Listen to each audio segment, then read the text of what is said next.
నువ్వెందుకు ఏడుస్తున్నావురా?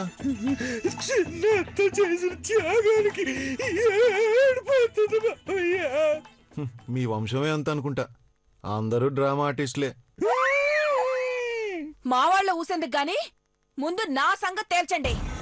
పార్వతి పెళ్లి కార్డులో నా ఫోటో లేదని చింపేస్తే ఆవిడ గారు అంతలా పూసుకొట్టాలా? చెయ్యి చెంపదాకా వచ్చి ఆగిపోయినప్పుడే పని మనుషుల ముందు నా పరువు మొత్తం పోయింది. మీకు మా వంశం పరువు గురించి తెలియదు. నా అత్త పరువు మొత్తం యుద్ధాలే జరుగుతాయి. ఈ విషయం మా ఊళ్ళో తెలిస్తే ట్రాక్టర్లు కట్టుకుని చెప్పారు. మీదో గొప్ప సూర్యవంశం ఫ్యామిలీ, మరి మాకు తెలీదా? ఏ పిచ్చి బావని, వదిన దృష్టిలో నువ్వు లేనప్పుడు కార్డులో ఉంటావని ఎలా అనుకుంటావే? కావాలంటే ఒక 10,000 ఇస్తాను. నీ హైట్ ఫోటో ఒకటి చేయించుకుని బెడ్రూమ్ లో పెట్టుకో. నీకున్న సీన్ ఇంతే. అంతే అని ఎందుకు అనుకోవాలి? ఏ మీరు ఘట్టమనేని శివశంకర్ గారి తమ్ములం గారు కాదా? ఒక తల్లి కడుపున పుట్టలేదా? నోరు మూసుకుంటావా? ఏమనుకుంటున్నావే నువ్వు? నాకు అర్థం కాదు. ఈ డబ్బంతా ఎవరిది? అవన్నీ వదిలే. మా వదినెప్పుడు వదినలా లేదు, వదినమ్మలా ఉంది. చిన్నప్పుడే పోయిన మా అమ్మ మళ్ళీ తిరిగి వచ్చేసిందా అనిపించింది. కంటికి రెప్పలా చూసుకుంటూ ఈ ఇంటిని తీర్చిదిద్దింది. నా గుండెల్లో స్థానం సంపాదించుకున్న అన్నా వదినలు కోట్లు సంపాదించారు. ఇప్పటి వరకు మనం ఎవరు ఆస్తి తింటున్నాం చెప్పు?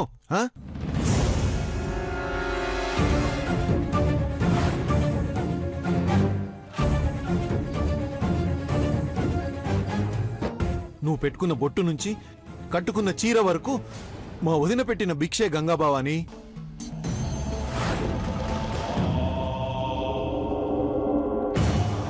అక్షయ పాత్ర చేతిలో పెట్టుకుని అనుభవించక ముష్టిదాన్లా బిహేవ్ చేస్తున్నావు. నిన్ను కర్మకాలి చేసుకుని అనిపిస్తోంది. అలా అనిపిస్తే విడాకులు ఇచ్చేయండి.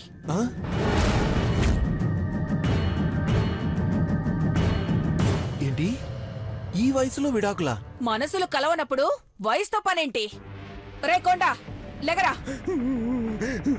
నేను ఇక్కడ ఉండను, వెళ్ళిపోతాను. ఆఫ్టర్ ఆల్ పని మనిషి పార్వతికిచ్చిన ఇంపార్టెన్స్ కూడా నాకు ఇవ్వట్లేదు. పదరా. తినే టైం అయింది, తినిపోతావా? తినకపోతే చస్తావా? రారా. అది కాదండి, పెళ్లి కొడుకు శివ పాపం అనాథాన్ని ఎందుకు అనుకోవాలి? మనమే దత్తత తీసుకొని పార్వతితో పెళ్లి జరిపిద్దాం. పుణ్యం వచ్చే పనులు చేస్తే భగవంతుడు కూడా చల్లగా చూస్తాడు. ఏమంటారు? నువ్వు సరిగ్గా చూసావు లేదో అనుకుంటాను. కావాలంటే నా పర్సనల్ అకౌంట్ లోంచి 25 లక్షలు ఖర్చు పెడదాం. పార్వతి అక్కకి కన్నైతే నాకు కంటి పాపండి. పార్వతి పెళ్లి విషయంలో ఎలాంటి కాంప్రమైజ్ అవ్వద్దు. సినిమా వాళ్ళని పిలిపించి సెట్ వేయించండి. సీరియల్ వాళ్ళని పిలిపించి రిచ్ గా సీన్లు రాయించండి.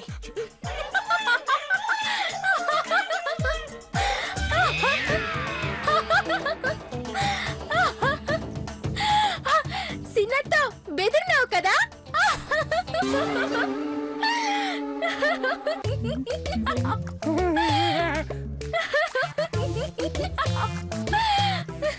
సచ్చిందానా నువ్వా? అఖిల కనుకొని చచ్చాను కదవే.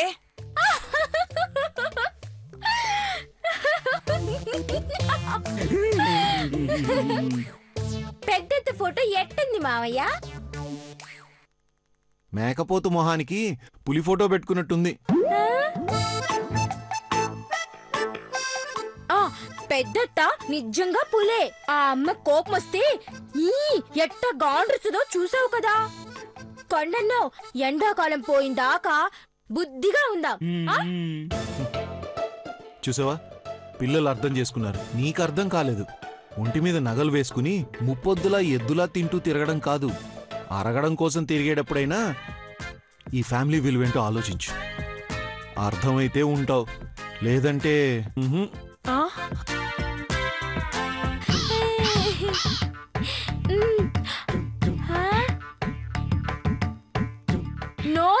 వచ్చే వంటలు ఏడున్నాయనత్త నోరు తెరిచినావు? 2 తులసాగులు 2 చెంచాల పసుపు నీళ్ళు 7 సాల్తయ్యా కట్టకుందా. చిన్నత్త షాకులో ఉన్నట్టున్నది.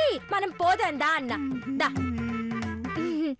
ఆ, ఆ, ఏ, ఏ, పా.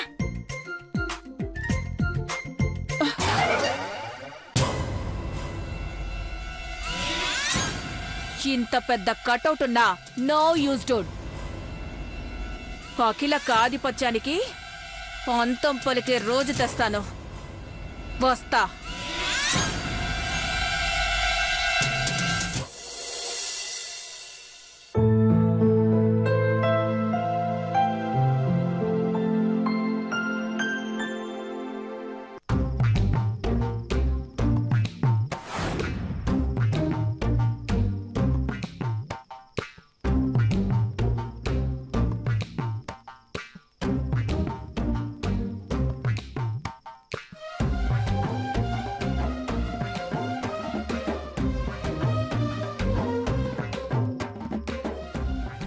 హాయ్ ఐశ్వర్య.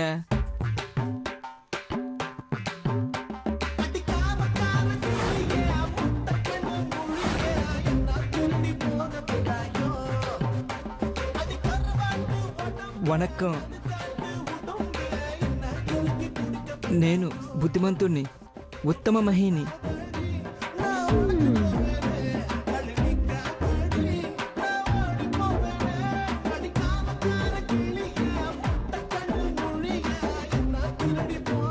ఏంటి మావ ఈ కొత్త గెటప్పు? చెవిలో పువ్వు వచ్చింది, బాడీలో కొవ్వు తగ్గింది, కళ్ళల్లో లవ్వు పెరిగింది. ఏంటి కదా? ఇవేవి నాటకాలు కాదు సుమా. సుమా ఎవరది? నీ కొత్త పోరియా? అపచారం అపచారం. పరస్త్రీ పేరెత్తినా పాపలోకానికి పోదుము. నా దృష్టాంతను నీ మీదనే, నా సర్వస్వము నీకే సొంతం. భాష కూడా మారింది రోయ్. శతాధిక గ్రంథాలను చిటికలో చుట్టేశాననుకో. పప్పులో పోపేశావు శరబావా. నీకెప్పుడు తిండిగోలే. శుచి శుభ్రతతో వచ్చి ఐశ్వర్యకు ప్రేమాయణం చెప్దామనుకుంటే మధ్యలో నీ రామాయణం ఏమిట్రా? ఆ, తెల్ల పిల్లని ఎట్టా ఇట్టుపడుతున్నావో చెప్తావా సిను బావా? నాను చూస్తాను. పెద్ద బావకి నాను కూడా చెప్పాలి కదా.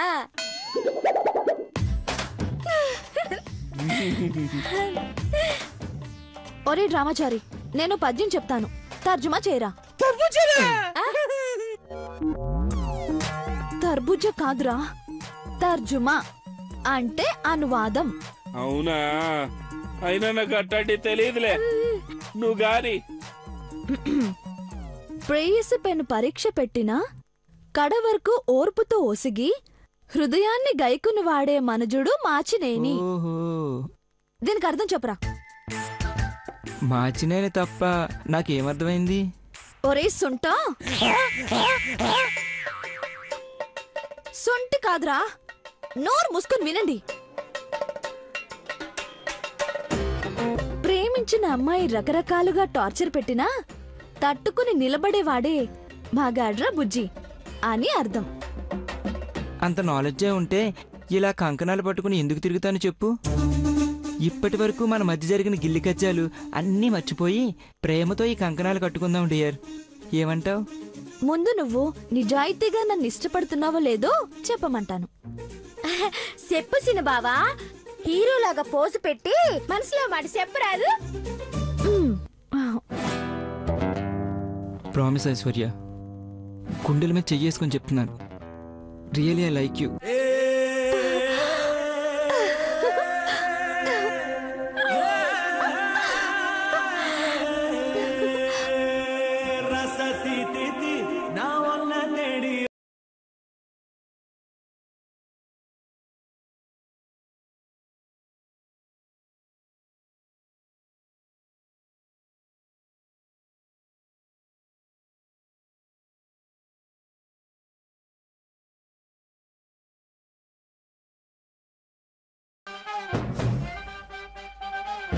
అబ్బా అబ్బా.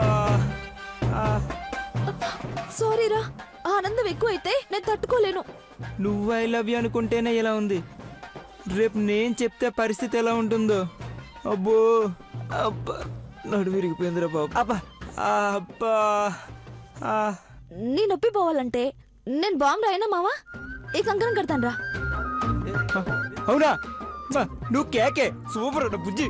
కటి కటి కటి.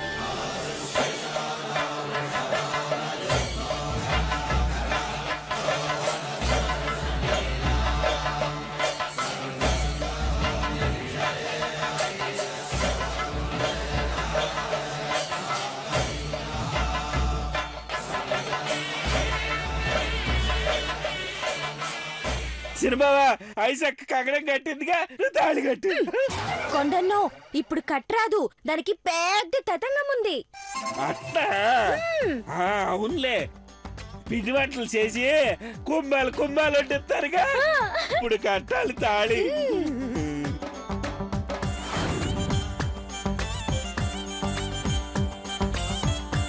Thank you so much ice.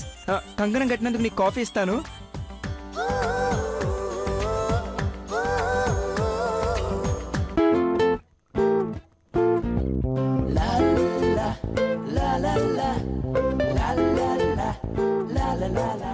For myself.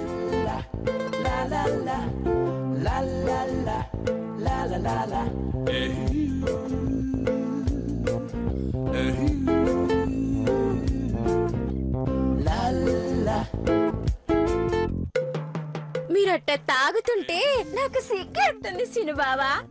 ఇదిగో కొండన్న, పోదాం పద. ఒరే పొట్టోడా, ప్లేట్ పిరాయించావు కదా.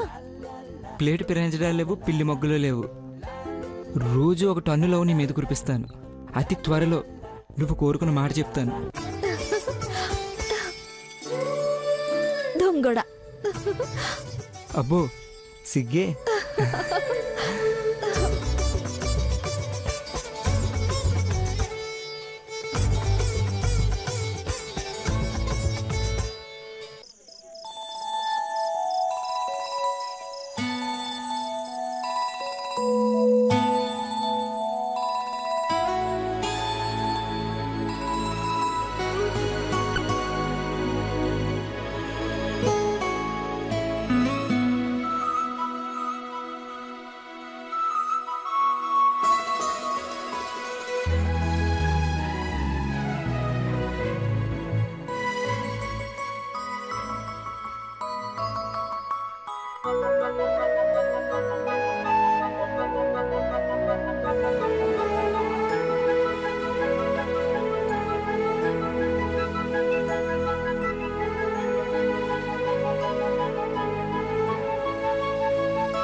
పార్వతి, వెళ్ళి పడుకోవచ్చు కదా పార్వతి. నుంచొని కునికిపాటలు తీస్తున్నావు. పెద్దబాబు గారు ఇంకా రాలేదు విజయక్క. ఆయనకు భోజనం పెట్టిన తర్వాత వెళ్ళి పడుకుంటా. టైం చూడు, అర్ధరాత్రి 2 గంటలు అవుతుంది. ఇప్పటిదాకా దేవసరి తినకుండా ఉంటారా? ఉన్నా ఇప్పుడు తింటారా? పెద్దబాబు గారైతే బయట ఎక్కడ భోంచేయరు. మీటింగ్ పనులు చాలా ఉన్నాయట కదా, అందుకే ఇవాళ రావడం ఆలస్యమైనదేమో. హో, నాకు నిద్ర వస్తుంది, నేను వెళ్ళి పడుకుంటాను. పాపం, నువ్వు కూడా ఇవాళ ఇంటికి వెళ్ళలేదు కదా విజయక్క. అవును పార్వతి, నీ పెళ్ళయ్యేంత వరకు అంతే. ఎప్పుడు సెలవిస్తారో ఎప్పుడు ఇంటికి వెళ్తాను. వస్తానే.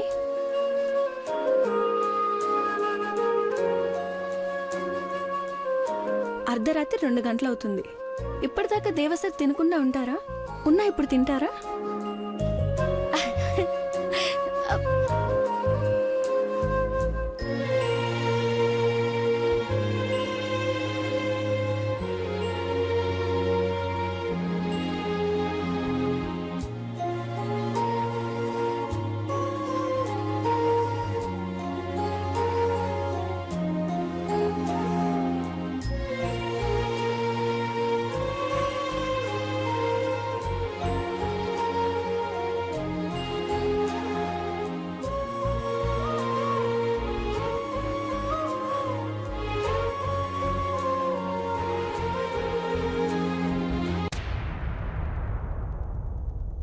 పార్వతి, ఇంకా పడుకోలేదా? లేదు పెద్దబాబు గారు, మీరు భోంచేశాక నేను వెళ్ళి పడుకుంటాను. ఇప్పుడా? అవును, ఇప్పుడు టైం ఎంత అయింది? 11 పెద్దబాబు గారు, చూడండి.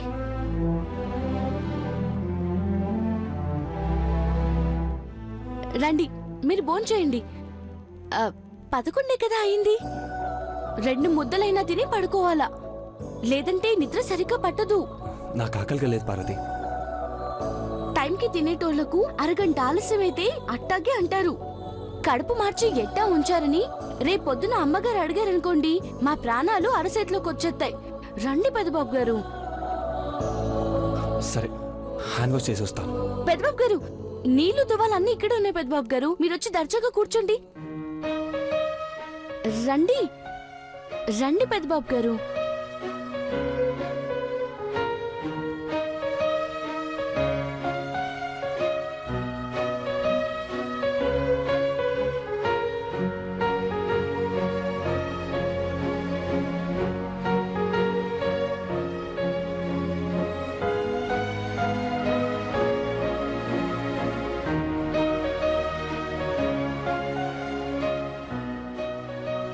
ఎవరి కోసమో ఎదురు చూడాల్సిన అవసరం లేదు పార్వతి. టైం అవగానే తినేయాలి, లేదంటే డల్ అయిపోయి పెళ్లిలో సరిగ్గా కనపడవు. ఊరుకోండి పెద్దబాబు గారు, నేనేదో అందంగా ఉన్నట్టు చెప్తున్నారు మీరు. అట్టా చూడమాకే అద్దం పగిలిపోతాదని మా గనిగాడు ఎన్ని మార్లు ఆట పట్టించాడో. అందం అంటేనే ఆడపిల్ల పార్వతి. ఆ అనుకువ, సిగ్గు, దయ, ధైర్యం ఎవరిలో ఉంటాయి చెప్పు? ఏమో పెద్దబాబు గారు, నాకవన్నీ అర్థం కావు. ఆవకాయ పచ్చడి ఏమంటారా? వద్దులే, కడుపు మంటెక్కుతాదేమో. మా చెడ్డ కారంగా ఉంది ఇది. సాంబార్ వేసుకోండి. చాలు పార్వతి, ఇది డిన్నర్, లైట్ గా తినాలి. టైం చూసుకొని తింటే ఒంటికి ఎక్కదు పెద్దబాబు గారు. కంప్యూటర్ ముందు కూర్చొని కళ్ళెట్ట పీకిపోయాయి చూడండి. ఏళ్ళకి తింటేనే కదా, అది కూడా 2 ఏళ్ళకి పట్టేంత తింటారు. కడుపు నిండా తినాలి. కూరేయించుకోండి.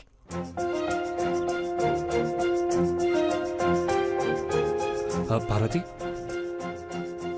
అమ్మా, నాన్న, మహి, ఐశ్వర్య, పిన్ని అందరూ తిన్నారా?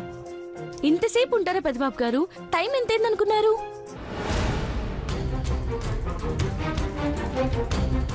ఎంతైంది? 11. మీరు తినండి తినండి, మీరు తినండి.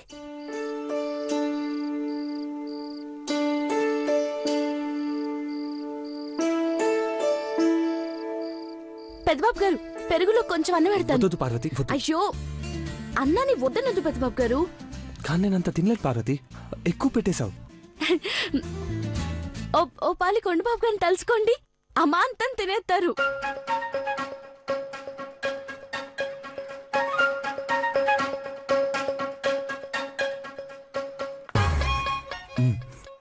మళ్ళీ షాపింగ్ చేయడానికి ఎప్పుడు వెళ్తున్నారు పార్వతి? ఏమో తెలీదు పెద్దబాబు గారు, మీకైతే దండ పెడతాను, మీరు కొనకండి. అదేంటి పార్వతి అలా అనేసావు? అవును మరి, మీరు లచ్చలెట్టి సీరలు కొంటే అవెక్కడ సినిగిపోతాయో అని కట్టకుండా చూస్తూనే ఉంటాను. అమ్మగారేమో అవి కట్టకపోతే కన్నెర్రసేస్తారు. అదా నీ బాధ. సరే, ఈసారి నువ్వే నీకు నచ్చినవి కొని తీసుకో, బిల్లు మాత్రం నేనే పే చేస్తాను. ఎందుకు పెద్దబాబు గారు అంత ఖర్చెడతారు? ఒక రోజు జరిగే కార్యం కోసం అంత డబ్బెట్టాలా? వద్దు వద్దు పెద్దబాబు గారు. లేదు పార్వతి, చావు పుట్టుకలు భగవంతుడి చేతిలో ఉంటాయి, మన చేతిలో ఉండేది పెళ్ళే పార్వతి. ఒకేసారి జరిగే సంబరాన్ని మన మనసుకి నచ్చినట్టుగా చేసుకోవాలి. రేపు నీ పిల్లలతో నీ పెళ్లి జ్ఞాపకాలు చూస్తుంటే, అరే ఆ రంగు చీర కట్టాల్సింది, ఇలా ఉండాల్సింది, అలా ఉండాల్సిందని నీ మనసుకి అనిపించకూడదు. అర్థమైందా?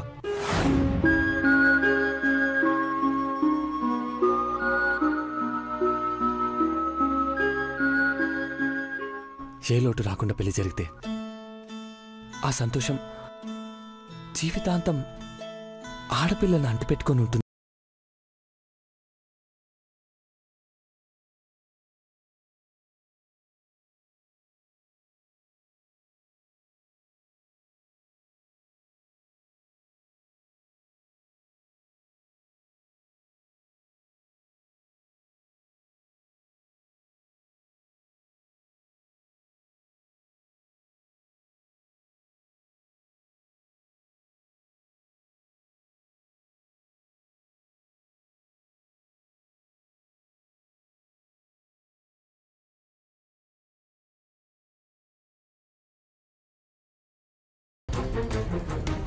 మిస్టర్ అలెక్స్ ఫారెన్లో ఉంటాడు.